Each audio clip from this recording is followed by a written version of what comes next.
be seated.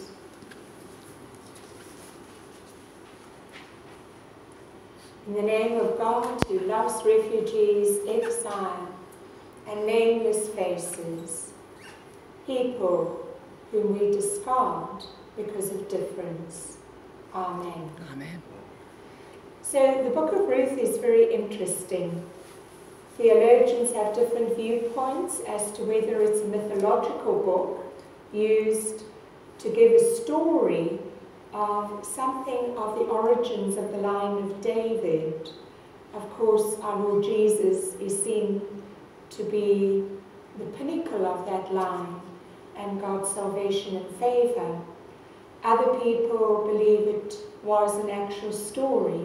Irrespective, it has a great deal to say to us even today. Right at the beginning of the story, we see that this family leaves Bethlehem.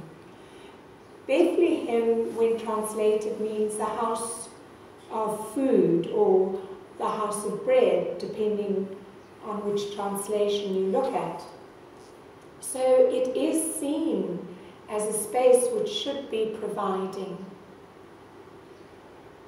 Elimelech, or Elimelech, depending on your pronunciation, we have a name for him and his 2 sons.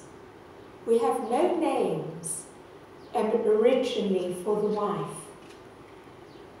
So she has no identity separate from her husband and her sons. She certainly would not have been consulted in the decision to go to Moab. Her husband, as the breadwinner, makes a decision, and it's a short-term decision to go to Moab where there is food and where he will be able to provide for his family. So it's not presented as anything wrong or right.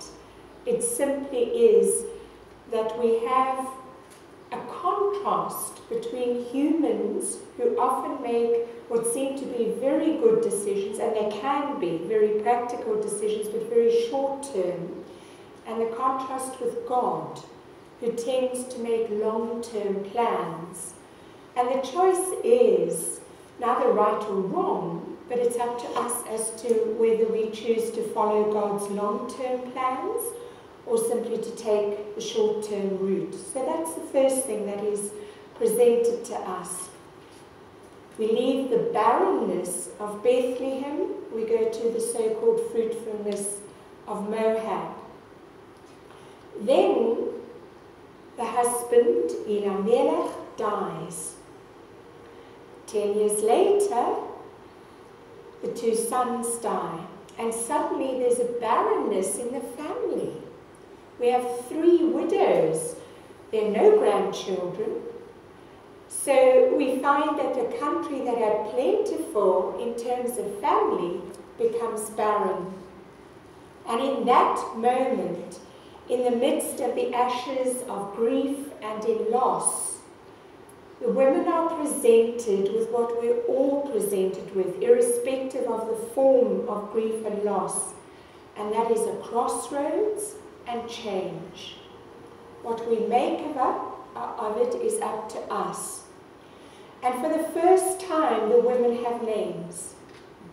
And the symbolism within that is they come into their own.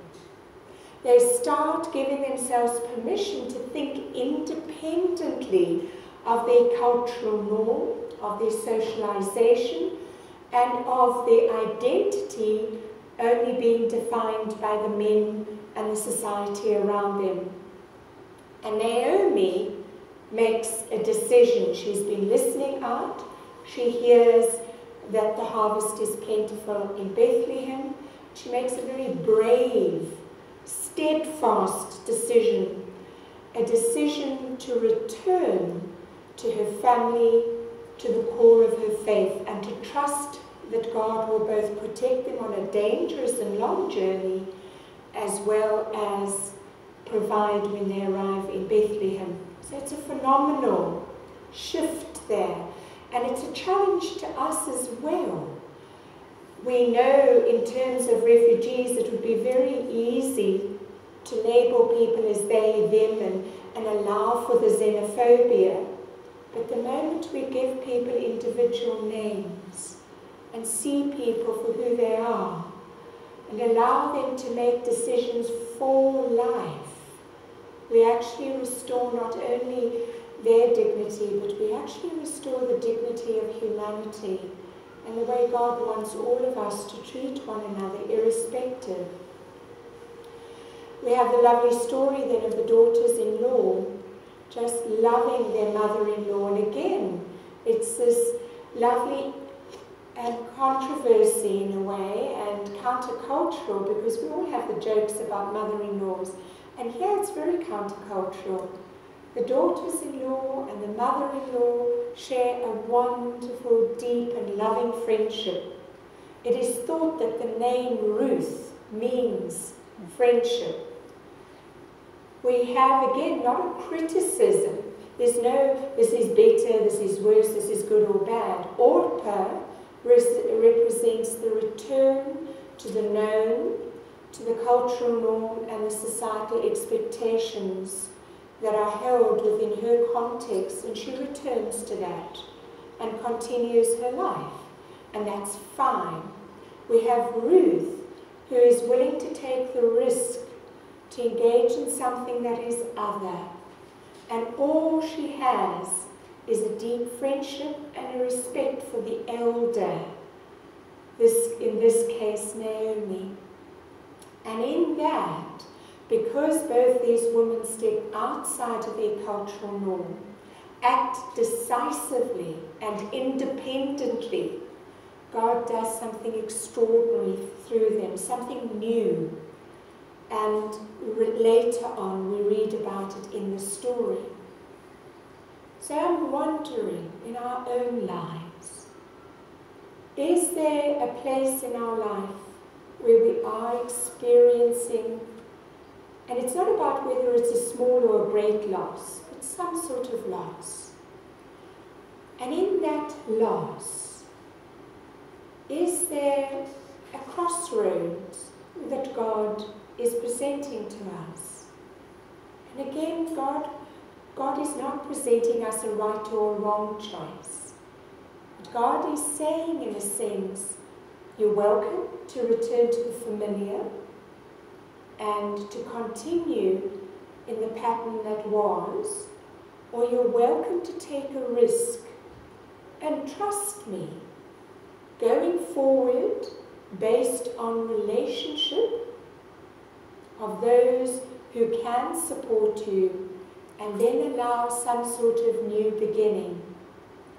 And if that beginning is of God, it will be fruitful, because we know later on Ruth marries a very good Jewish man who's a cousin of Naomi's, and they have children.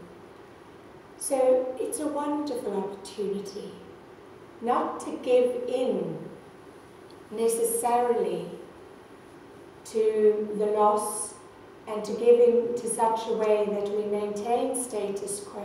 And that can be individuals, it can be national, it can be community, but rather to take the risk of a trust in a God who is a God ceaselessly full of new beginnings and of a fertility beyond our imagining. God grant us that trust as a country, as a community, and as individuals. Amen.